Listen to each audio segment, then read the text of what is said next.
ওই 100 না 300 ফুট মূর্তি বানাক, আমি মুসলমান, আমার কি আইলো গেল, আমি তো ওটার দিকে তাকাই না। আমি প্রয়োজনে 25 তলা মসজিদ করব, অসুবিধা কি? ওর মন্দিরে নামাজ করবে, পূজা করবে, আমি আমার মসজিদে নামাজ পড়বো, অসুবিধা কি? একসাথে কি আমরা থাকবো না?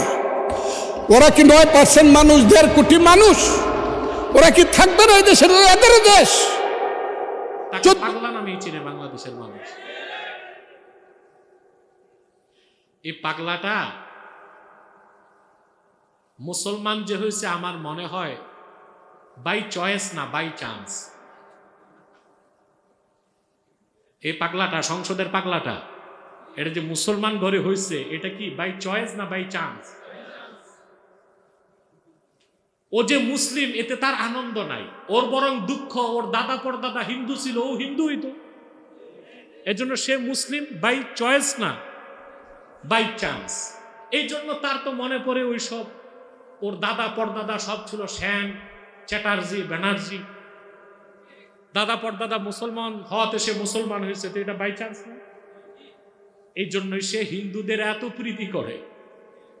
বেটা, হিন্দুরা যেখানে মূর্তি বানাচ্ছে রংপুরে, হিন্দুদের টার্গেট হচ্ছে ভারতের চিকেন নেককে প্রশস্ত করবে তারা, এই জন্য রংপুরটা দরকার। সেই জন্য তারা সেখানে মূর্তি বানাচ্ছে। এটা শুধু শিরক নয়, শুধু মুসলিমদের বিরোধী নয়, বাংলাদেশের স্বাধীনতা বিরোধী কার্যক্রম হচ্ছে। আমি তো বলবো সরকারকেও পদক্ষেপ নেন, মূর্তিকে বুলডোজার দিয়ে ভেঙ্গে মাটির সাথে মিশায় দেন বাংলাদেশের স্বাধীনতাকে রক্ষা করার জন্য। এটা স্বাধীনতার প্রশ্ন, এটা ধর্মীয় স্বাধীনতা না। এত বড় মূর্তি বানাবে, ভারত যাক। হিন্দুদের অধিকার রক্ষা করতে যে মুসলমানের অধিকারকে তো খর্ব করা যাবে না। মুসলমান তো মূর্তিকে নাপাক মনে করে, দেখাটাকেও অপছন্দ করে, তো 300 ফুট মূর্তি বানাবে কেন? আর তোমার যদি বাংলাদেশ ভালো না লাগে পাগলা, তুমি হয় পাবনা যাও, নয় দিল্লি যাও।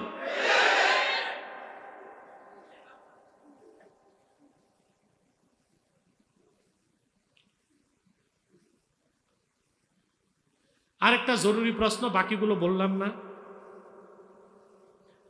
কোন অমুসলিমদের সাথে মুসলিম মেয়েদের বিয়ের বিধান কি?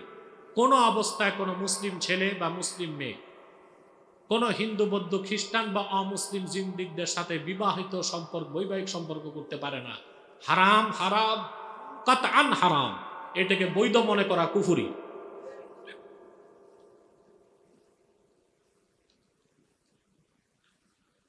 ওই পাগলা বলছে, সংসদের পাগলাটা, বাংলাদেশ 14 পুরুষ আগে হিন্দু বৌদ্ধ দুই ছিল, আমরা এসেছি কয়দিন ধরে।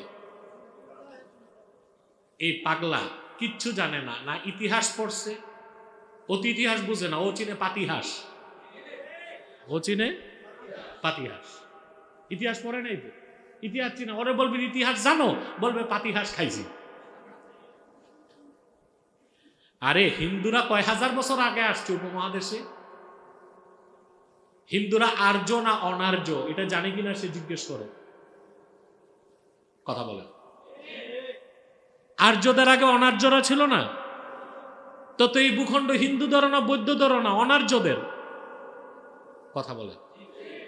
হিন্দু কারা? সিন্ধু নদী পার হয়ে যারা এপারে আসছে এরা হিন্দু। তো হিন্দুরা সিন্ধু নদী পার হয়ে আসার আগে এখানে কি আদিবাসী ছিল না? হ্যাঁ, ছিল কি না? তাহলে এটা তো হিন্দুদেরও না বৌদ্ধদেরও না।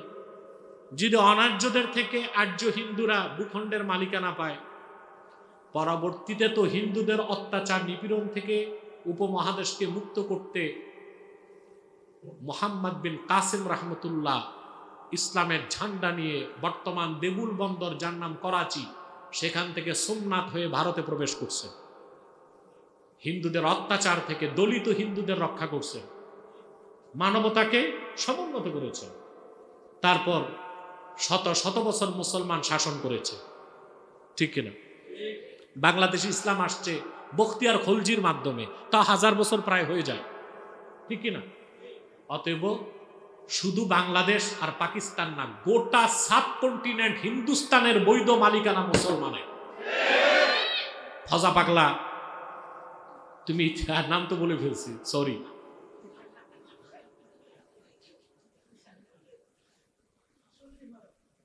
তুমি ইতিহাস ভালো করে পড়ো, আর এই হিন্দু প্রীতি বাদ দাও, নতুবা জনগণ একবার খেপে গেলে গণধোলাই থেকে বাঁচতে পারবা না।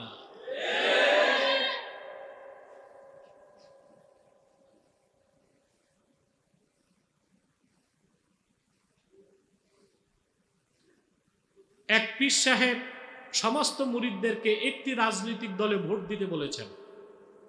না, কোনো হক্কানি পীর সাহেব নির্ধারিতভাবে বলবে না আপনারা তাকে ভোট দেন। তিনি কিছু ক্রাইটেরিয়া বলবেন, কিছু কন্ডিশন বলবেন, দিনের স্বার্থ রক্ষা হবে কাদের মাধ্যমে সেটা বলবেন। কিন্তু যদি ডিক্লারেশন দেন আপনারা সব যে ওই দলে ভোট দেন, তাহলে বোঝা যায় দাল মে কুছ কালা থা। থা বলছি, নির্বাচন হয়ে গেছে তো, কথা বলে। দাল মে কুছ কালা থা মানে কুছ আয়া কুছ গায়া। আল্লাহ আমাদের হেদায়েত করুন। আসুন, অনেক রাত হয়ে গেছে, মুনাজাতের মাধ্যমে আমরা আপনাদের বিদায় দিচ্ছি। আপ্যায়নের ব্যবস্থাও আছে। যারা দরবার শরীফের বাইরে গ্রিলের ওপারে, আপনাদেরকে মনে হচ্ছে আপনারা আসামি আর প্রিজন ভ্যানে আছেন।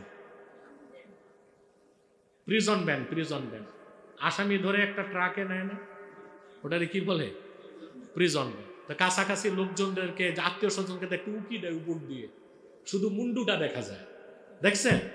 তো এরাও ভিতরে আসতে পারে, কিন্তু বাইরে থেকে উকি দিচ্ছে। তো এটা দেখতে প্রিজন ভ্যানের আসামির মতো মনে হচ্ছে। আপনারা কেউ বাইরে না থেকে দরবার শরীফের মাঠে চলে আসেন। আসুন, আমরা একটু সালাত ও সালাম করে দোয়া মোনাজাত করছি। সকলের জন্য তাবারুকের ব্যবস্থা আছে, তা গ্রহণ করে আমাদেরকে ধন্য করবেন। আউযু বিল্লাহি মিনাশ শাইতানির রাজীম। বিসমিল্লাহির রহমানির রহিম।